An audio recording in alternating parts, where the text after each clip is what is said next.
Hi everyone, welcome to me and mommy. This is me Shaily. And recently मेरे भैया भाभी England में एक बहुत ही प्यारे से बेबी के पेरेंट्स बने हैं। एंड उनकी इस जर्नी को पास से ऑब्जर्व करते हुए मुझे NHS यानी कि जो यूके का नेशनल हेल्थ सर्विस है उसका पूरा मैटरनिटी सिस्टम समझने का मौका मिला। And being an Indian mother, मैंने नोटिस किया कि इंडिया का जो प्राइवेट हॉस्पिटल सेटअप है और जो इंग्लैंड का पब्लिक यानी कि पूरा गवर्नमेंट का हेल्थ केयर सिस्टम है उसमें क्या क्या डिफरेंसेस हैं।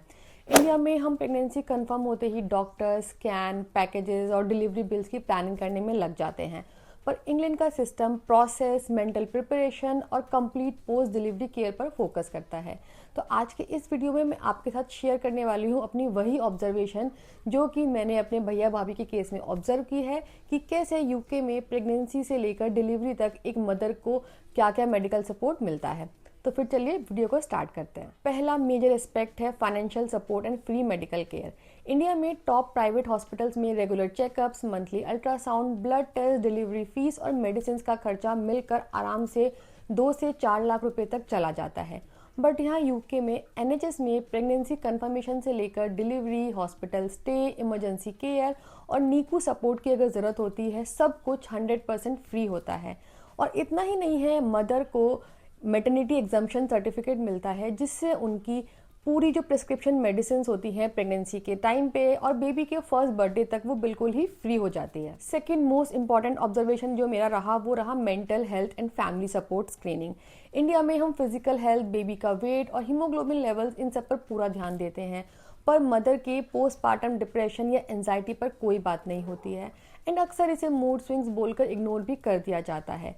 बट यहाँ के सिस्टम में हर मिडवाइफ अपॉइंटमेंट के टाइम पर मदर की फिजिकल हेल्थ के साथ साथ उनकी मेंटल हेल्थ का भी चेकअप होता है। यहाँ पर मिडवाइफ्स पूछती हैं कि मदर की इमोशनल लेवल पर कैसा फील कर रही हैं, फैमिली सपोर्ट कैसा है, घर में कौन कौन है, पार्टनर कितना हेल्प करता है, और अगर उनको थोड़ा सा भी डिप्रेशन या एंजाइटी का रिस्क दिखता है मदर में तो सिस्टम इमीडिएटली काउंसलिंग और सपोर्ट ग्रुप्स अलाइन कर देता है। तीसरा एस्पेक्ट है complete antenatal preparation for both the parents. India में डिलीवरी से पहले मदर को तो घरेलू नुस्खे और बातें पता होती हैं, they are mentally prepared, but fathers को अक्सर यही नहीं पता होता है कि लेबर रूम के बाहर क्या करना है। बट यूके में ड्यू डेट से पहले पेरेंट्स के लिए एंटीनेटल क्लासेस होती हैं जहां पर मदर और फादर, फैमिली का कोई भी मेंबर अगर फादर नहीं है तो दोनों को ये सिखाया जाता है कि लेबर के क्या साइंस होते हैं, एग्जैक्टली हॉस्पिटल में कब आना है, इमरजेंसी सिचुएशन क्या क्या है, उनको कैसे हैंडल करना है, हॉस्पिटल में आपको कहाँ पर पार्किंग करनी है, किस एंट्रेंस से आपको एंट्री करनी है, बेबी को पहली बार कैसे होल्ड करना है और कैसे उनका डायपर चेंज करना है, एट्सेट्रा एट्सेट्रा।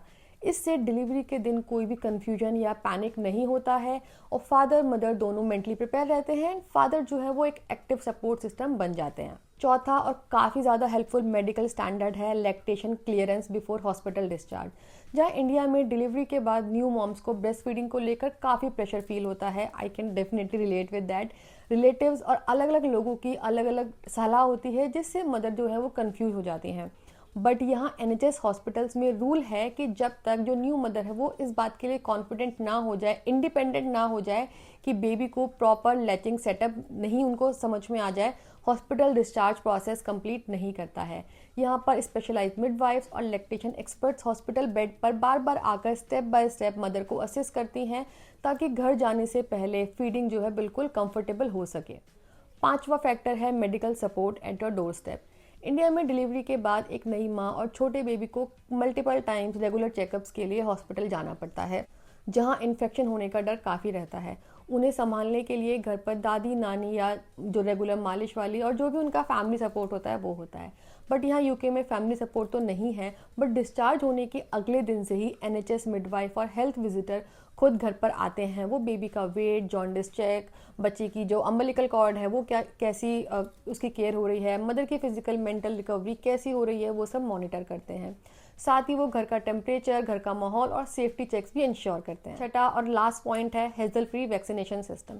इंडिया में हमने एक फिजिकल फाइल या बुक मेंटेन करनी पड़ती है जिसमें वैक्सीनेशन की पूरी डिटेल होती है और we are always in tension कि वैक्सीनेशन की डेट मिस ना हो जाए और उसका हमें ध्यान रखना पड़ता है। बट यहाँ पे पूरा सिस्टम सेंट्रलाइज्ड है और डिजिटल है। बेबी के बर्थ रिकॉर्ड के बेसिस पर NHS आपको ऑटोमेटिकली ईमेल्स और टेक्स्ट मैसेज के जरिए वैक्सीनेशन अपॉइंटमेंट भेजता है। आपको बस अपना टाइम स्लॉट कंफर्म करना होता है और लोकल क्लिनिक पर जाकर वैक्सीन आपको लगवानी होती है। और 5 साल के बाद तो वैक्सीन वो भी स्कूल में ही लग जाते हैं। तो कोई फाइल खोने का डर नहीं है और ना ही कोई डेट मिस होने का रिस्क है। तो ये थी मेरे भाई भाभी के एक्सपीरियंस पर बेस यूके मैटरनिटी केयर की एक झलक। एज पेरेंट्स हम सब चाहते हैं कि हमारी डिलीवरी स्मूथ हो, घर जैसा केयर मिले और बजट भी ना बिगड़े, है ना। आपको इंडिया और यूके के इस सिस्टम में सबसे बड़ा डिफरेंस क्या आपने नोटिस किया? क्या आपको लगता है कि हमारे इंडियन हेल्थ केयर सिस्टम में भी मेंटल हेल्थ चेक्स और होम विजिट जैसा सेटअप होना चाहिए? Let me know in the comments. और अगर आप खुद नए पेरेंट्स हैं या घर में आपके बेबी आने वाला है तो इस चैनल को सब्सक्राइब करना मत भूलिए, क्योंकि यहाँ हम एवरी वीक फैमिली और किड्स से रिलेटेड वीडियोज़ लेकर आते हैं जो आपके लिए आई एम श्योर काफ़ी हेल्पफुल हो सकते हैं। सो मिलते हैं अगले वीडियो में, तब तक के लिए take care, stay healthy and happy parenting.